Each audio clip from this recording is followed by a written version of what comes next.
All right, Colin.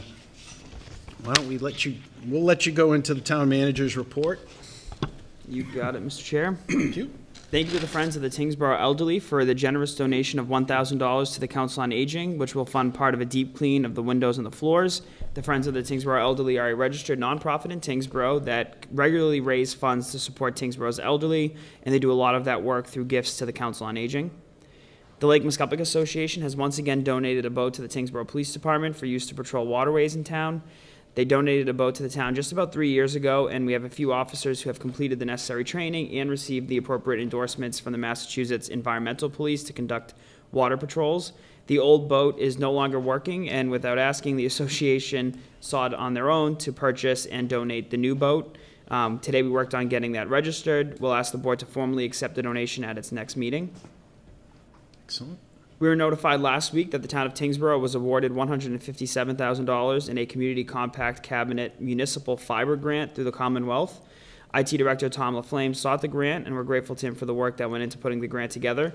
These funds will help us bring the fiber network over the bridge, connecting the new clubhouse, and we'll also leave it at the Norris Road campus so that when the school department is ready to connect, they'll be able to. It'll already be right there. Mm-hmm. That will be the finishing touches on fiber as far as our existing municipal buildings. We never had the funds to get across the bridge. We've identified it. In fact, when Tom presented to this board 2 or 3 months ago, the IT assessment, that was one of the issues that we identified. And so we're appreciative to the state for that money. We've done very well through the Community Compact program.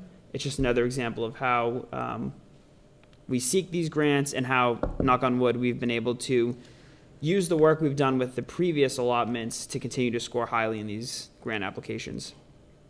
Congresswoman Lori Trahan was in Tyngsborough last week to discuss the $690,000 ARPA investment that this board authorized for our public safety communications project. We've talked about it at length here, what that means for our police and fire departments, but we were also able to have a great conversation about the need for more investment from the federal government, specifically in the area of public safety infrastructure and other critical infrastructure as well. A couple reminders about events that are being hosted by NIMCOG, but certainly benefit Tyngsborough. They're hosting a strategy summit for the At Home in Greater Lowell initiative tomorrow evening at 4 p.m. at the Lowell Senior Center. That program, which is being led by NIMCOG, is aimed at helping address the housing challenges that our region faces. And they're also seeking public comment on the Greater Lowell Vision Zero plan, which is a regional transportation plan that aims to identify strategies and techniques to reduce and ultimately eliminate traffic injuries and death. Later this evening, Jackie will ask the Select Board to conduct their annual appointments. While we are fortunate we got a handful of new residents looking to join the various boards and committees, we're still going to have a few vacancies, and so later this week we'll do a wide outreach on our website and on social media to try to bring some new folks into the fold and get those vacancies filled. We maintain a running list of vacancies under the boards and committee page on Tyngsborough MA, so if you're ever looking to get involved, that's a great place to find it. Jackie's a tremendous resource in our office if you want to learn more about what each board or committee does. And then I just want to thank Veteran Services Director Chris Derry and the American Legion Post 247 for putting together a very well-attended and thoughtful Memorial Day program. We're looking forward to the Legion reopening very, very soon so that next year we can resume the family fun event that takes place after every Memorial Day program.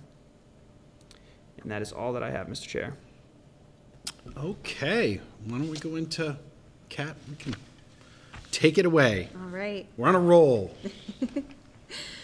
Town Manager Loisel awarded the 2024 Road Improvement Project Phase 2 to Newport Construction Corp. The scope of work under this award includes a full depth reclamation and repavement of a segment of full repavement of Oregon and Nevada Road, which is slated to begin in August. Newport Construction has successfully completed road projects for the town in the past, including a full depth of Jacks and Danforth Road. Superintendent of Public Works Jake Zwicker and I attended a neighborhood meeting he hosted at Town Hall last Wednesday for residents living on these roads. For residents who are unable to attend, who were not able to attend but are interested in receiving project updates, you can call myself or email me. We can add you to the list. The Bicentennial Field Maintenance contract has been awarded to the lowest bidder, Outdoor Perspective, who has previously maintained these fields in the past.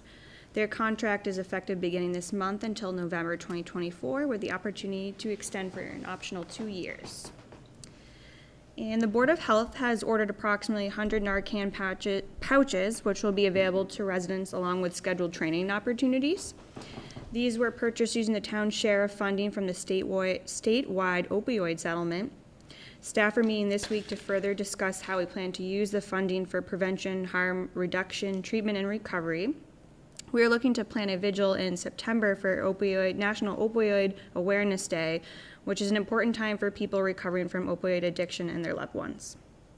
And very exciting, an invitation for bid will be released this Wednesday for the recreation amenities at the Sherburne Ave open space parcel located at 80 Pawtucket Boulevard.